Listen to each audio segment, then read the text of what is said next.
बंगाल के मधुबन गांव में एक दिन एक मदारी जादू दिखाने के लिए आता है। उसके साथ एक चमूरा भी होता है। डमरू बजाकर लोगों को इकट्ठा करता है। सुनो सुनो सुनो, सब लोग ध्यान से सुनो। हम आपको सबसे अलग मदारी का खेल दिखाएंगे। हम आपको ऐसा खेल दिखाएंगे जैसा खेल आज से पहले आपने कभी नहीं देखा होगा। आइए आइए, अपना थोड़ा सा समय निकाल कर आइए।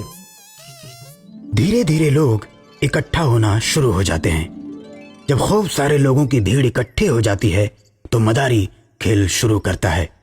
हाँ तो मेहरबान कदरदान, सबको सलाम, सबको नमस्कार। भाइयों, खेल तो आपने बहुत देखे होंगे और 2-4 रुपए अपनी जेब से दिए भी होंगे, लेकिन खेल देखने में जितना मजा आपको आया था उससे ज्यादा मजा आज आने वाला है। तो दिल थाम के बैठ जाइए, शुरू करता हूँ पहला खेल। तो बच्चों, शुरू करूं? बजाओ ताली। मदारी नए नए जादू दिखाना शुरू करता है। अपनी टोकरी से कभी कबूतर निकालता, तो कभी तोता, तो कभी खरगोश। सभी बच्चे खुश हो रहे थे कि तभी एक आदमी बोलता है, अरे मदारी, तुमने तो कहा था तुम अच्छा खेल दिखाओगे, लेकिन तुम तो कबूतर और खरगोश का खेल दिखा रहे हो।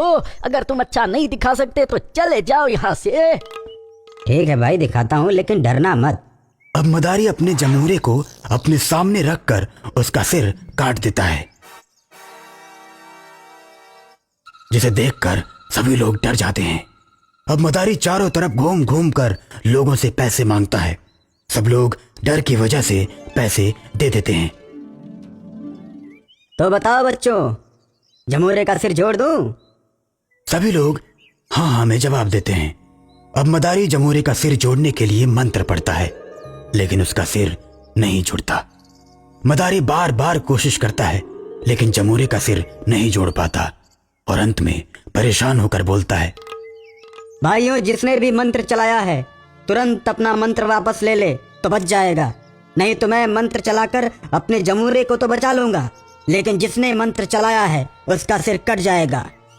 थोड़ी देर इंतजार करने के बाद भी कोई नहीं आता और अंत में मदारी बोलता है, तो भाइयों, अब मेरी कोई गलती नहीं होगी, मैं मंत्र चलाने जा रहा हूँ।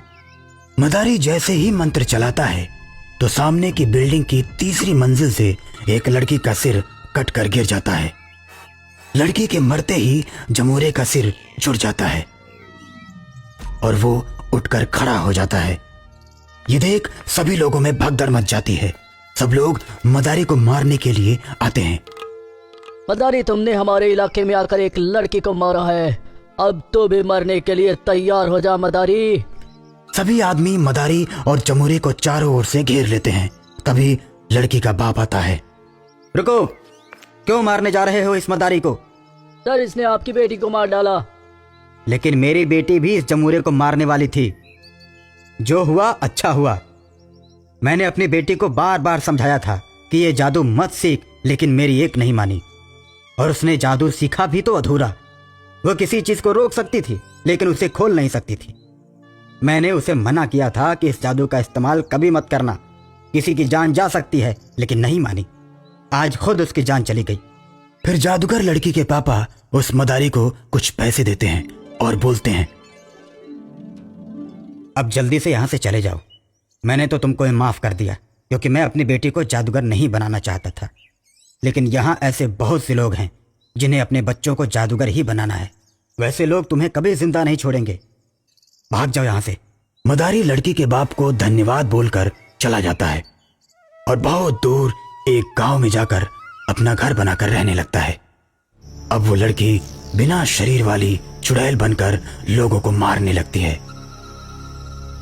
जो भी मदारी उस मधुबन गांव में आता तो उसको मार डालती। धीरे धीरे मधुबन गांव में मदारियों का आना बंद हो जाता है। अब बिना शरीर वाली चुड़ैल को उस मदारी की तलाश थी जिसने उसका सिर काटा था। चुड़ैल मदारी की खोज में निकल पड़ती है। चुड़ैल की इस हरकत को हनुमान मंदिर के बाबा समझ जाते हैं कि चुड़ैल मदारी को खोजने के लिए जा रही है, तो बाबा तुरंत इस बात की खबर चुड़ैल के बाप को देते हैं। आपकी बेटी ने जीते जी सबको परेशान किया था और चुड़ैल बनने के बाद यहाँ किसी मदारी को आने नहीं दिया, और आज उस मदारी को मारने जा रही है जिसने उसका सिर काटा था। अब उस चुड़ैल का बाप और बाबा दोनों लोग चुड़ैल के पहुंचने से पहले मदारी के पास पहुंचकर उसको सारी बात बता देते हैं, और बताने के बाद जैसे ही मदारी के घर से निकलने वाले होते हैं कि तभी बिना शरीर वाली चुड़ैल पहुंच जाती है।